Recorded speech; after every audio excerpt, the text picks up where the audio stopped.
Hi everybody, this is Craig Tanner for The Mindful Eye and the Daily Critique. Today's image was submitted by John, who's an advanced photographer from California.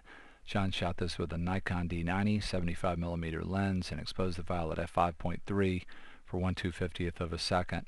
Under questions and comments, John says there are two lines which converge on the main subject tree in the background. He says there's a line on the hill from top right that moves to left. I think he's talking about that line, and he said there's another line that moves through the middle of the trees. It sort of goes from low to high, and I think there he's talking about the implication of that line. He wondered if those added to the image or distract, and I want to talk about those qualities of line and lines in just a minute in the video.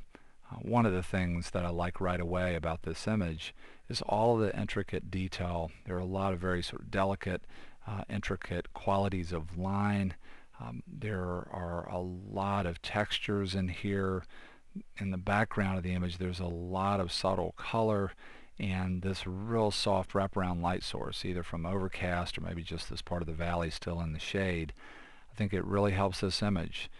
If you can imagine more of a direct light source, smaller light source, high contrast, a real definite shadow highlight pattern, it could overwhelm the delicacy of what we're looking at here. So I'm really enjoying, for this slice of landscape, a wraparound broad light source. Already mentioned talking about the quality of light, qualities of line, and to me they're really beautiful here. There's contouring lines that are really beautiful. There's also implied energies like the crown of the tree here that's really beautiful. The lines that John already mentioned on the hill that are really dynamic and beautiful. There's a lot of shapes when we look at the different foliage in this valley that's really beautiful dynamic shapes. I'm very much enjoying that. And another thing that I love about this image in the background is some really beautiful complementary color relationships.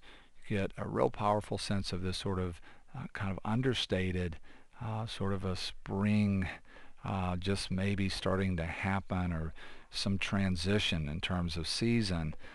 This yellow green that's muted, and then when we move into these areas that sort of first appear to be kind of a neutral like the tree, then I start to see in my mind's eye movement that's very subtle towards sort of a purple or a violet or lilac, and then some magenta. And of course yellow is complemented by violet on the painter's color wheel, and green on the printer's color wheel is complemented by magenta. And I just love the way the movement of color in these areas to me does a very beautiful but very subtle job of complementing the green, and I just love the color in the background of the image. You know, when I think about perfect world change for this image, the main thing that I think about overall in the image is color.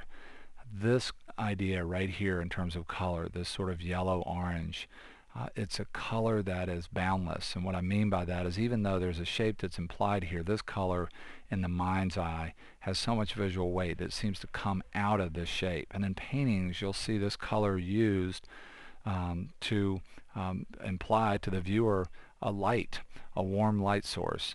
And because of that, when I see this color, I really start to think about how much visual weight it can imply.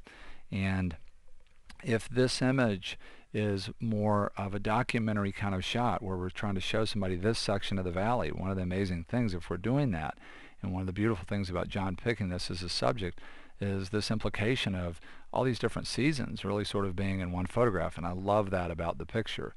So if it's more documentary and it's about that, then I don't want to change anything.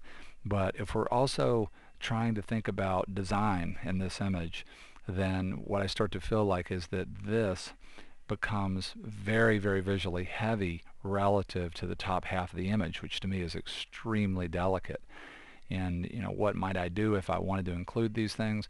There are a couple of things that I can think of. I have no idea, you know, how much wider John can go here. He's shooting sort of a medium telephoto. Don't know if 75mm is effective focal length or that's after the crop factor, but there's some version of a telephoto here, so we could go wider, particularly on the zoom that John says he's shooting here, 18:105. Don't know how much further we could go before we get to the sky, which would be very high contrast. But one thing that I might try to do is include even more information so that there's more of all of this to try and balance this. Another thing that I could imagine is a quality of light where instead of just full sun and a real hard lighting pattern everywhere and lots of shadows and highlights, where the sun is just raking across this valley, and maybe it's hitting this stuff back here in the background so that it starts to really glow, and you get kind of a point counterpoint with the same feeling of color of light. But in this quality of light, my tendency would be to separate this from the background. I see this really beautiful panoramic in the background, and that really sort of does show off the quality of line that John was mentioning in his question. To me, if I come in and I crop this into a really nice panoramic, what do I mean by really nice? I like, 2-to-1 or 3-to-1 panoramics. If we come in and we crop this pretty radically, right in there somewhere, right over the top of that yellow tree, then the color relationship that I talked about liking now is one of the dominant design ideas in this image.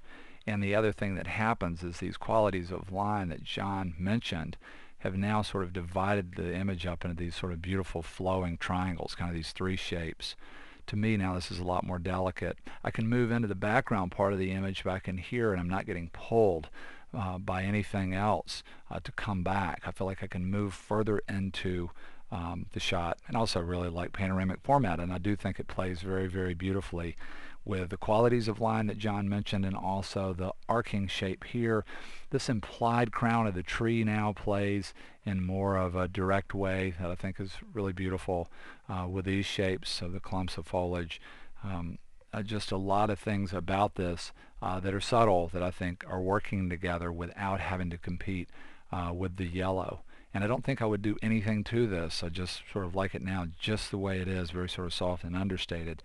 Would love to hear your feedback about the video, and just want to say a huge thank you to John for sharing this image with us on the Daily Critique. We hope to see you again real soon on The Mindful Eye.